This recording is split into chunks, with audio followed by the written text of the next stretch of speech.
Hello, I am here with Miss Martin, Hello. and she invited me to her classroom to do some observations and then to work with some of her students, and I'm excited to be here. We're in Louisville, Kentucky, and we're going to do a short little interview, and she can tell you a little bit about her class. My classes, my classes that I see are just the class that we had the lesson on. I guess The- overall the classes that okay. you work with, and then I work with third and fourth grade, all ELL levels, except newcomers. We have a teacher that strictly works with the newcomers here at Goldsmith. And this year, I'm just working with the third and fourth. I have 6 groups.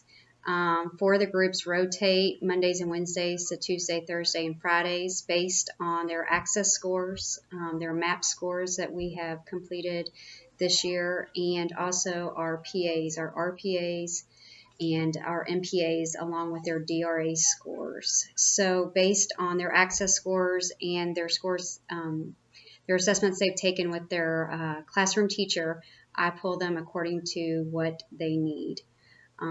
But the group that we just did the lesson plan on, they are at the developing stage. There's 4 students.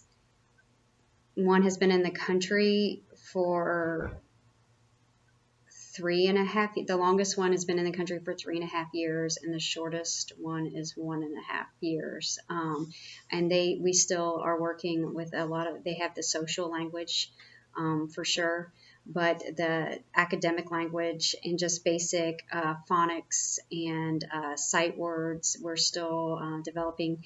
And today we worked on the calendar because we still have trouble with days of the week and the months of the year and putting them in order.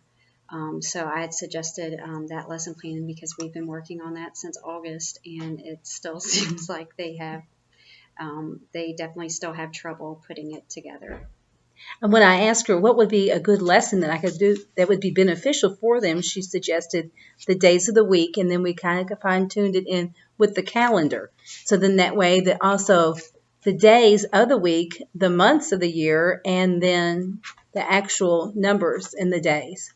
And I'm going to show you an example of the calendar that they did.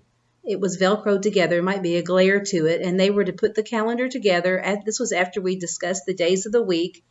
And I went ahead as a step further. Instead of just putting the number 1 for like the 1st of February, actually I put the number 1 and it had the ST on it. So it's first. So 1st, 2nd, 3rd, 4th, and etc. Because we don't just say today's February 1. We say today's February 1st. And so I think the more ingrained they are in seeing that in print, eventually that will be ingrained and it will become more naturally to them. Right, and for their oral language fluency, a lot of times they will say it's February 1 or they will February 10. And so when we're talking about the calendar, I have to state that we don't say February 10. When we're talking with someone, we would say February 10th per se.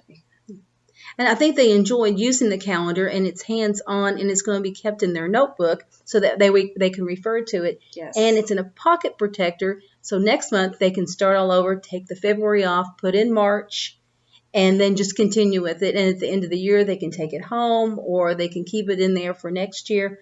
And I did get the one gentleman that young man, she wanted me to concentrate on. He's got a calendar he can take home, and he can just write on it in a Sharpie, or he can write on it in an Expo marker. That way he can utilize it again.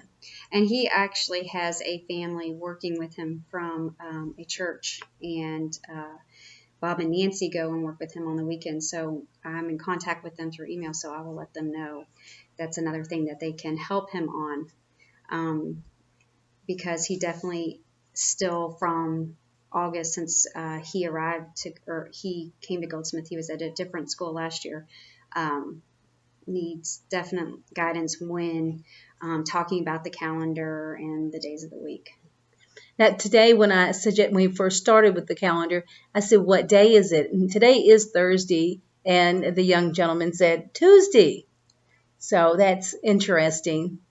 And then that there's still they're still having some issues with the month being February, and what's coming next is March. And that's it. The transition from months since August has always been an issue with if it's the 30th or 31st, what will the next month be and what day is it going to start on?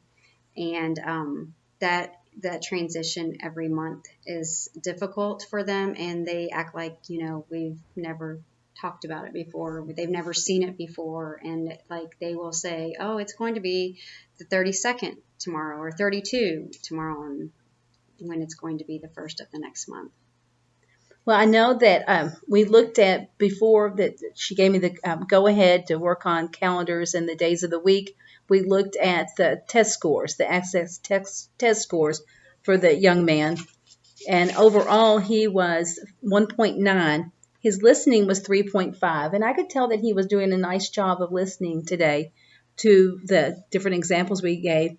Speaking was 1.8, reading was 2.4, and writing was 1.0. We did a little writing component in here and they wrote down the days of the week, and I tried to explain to them why there's abbreviations on the classroom calendar and what an abbreviation was. But just for overall, he did a really nice job. Yes, and to know that he started school in October of 2015, and this WIDA access score that we're using is from January of 2016.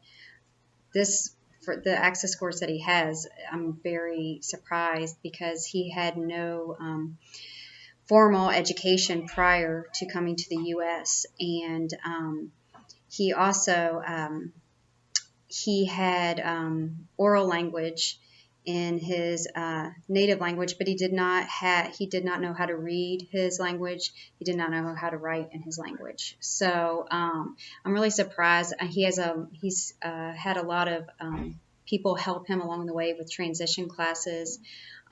He went to kind of like some tutoring sessions on the weekends, and then, like I said, he has a family from a church that works with the boys on the weekends. So to see that, and when I got these scores, because he is new to Goldsmith this school year, I was really surprised, based on his background, that they were very high.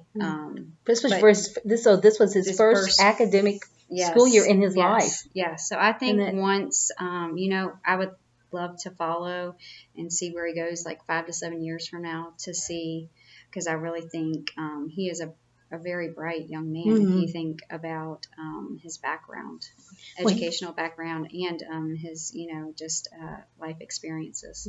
Well, he's very fortunate to be here with you.